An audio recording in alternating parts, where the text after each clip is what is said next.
Ini dia sahabat yang bacaan Al-Qurannya didengari oleh malaikat. Assalamualaikum warahmatullahi taala wabarakatuh.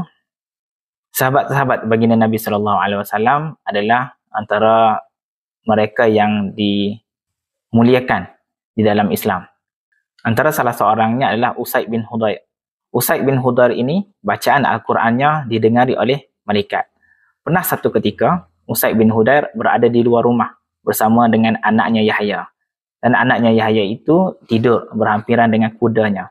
Dan Usaid bin Hudayr membacakan Al-Quran.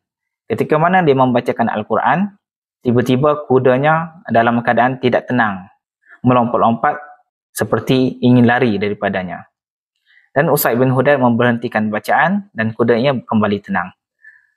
Seterusnya Usaid bin Hudayr menyambung balik bacaan, kudanya masih lagi berlaku seperti yang sebelum ini. Dan Usaid bin Hudayr risau anaknya Yahya akan diinjak oleh kuda tersebut.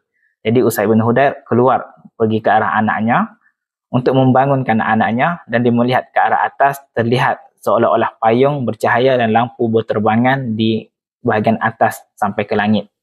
Jadi besoknya Usaid bin Hudayr menceritakan peristiwa itu kepada baginda Nabi SAW.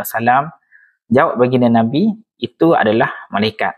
Dan sekiranya Usaid bin Hudayr meneruskan bacaan, nescaya besok pagi akan dilihat oleh orang ramai malaikat-malaikat tersebut. Jadi sekadar itu saja perkongsian kita pada kali ini. Jangan lupa jemput follow saya untuk info-info sirah yang lebih menarik. Kita jumpa lagi pada VTT yang akan datang. Wallahu a'lam.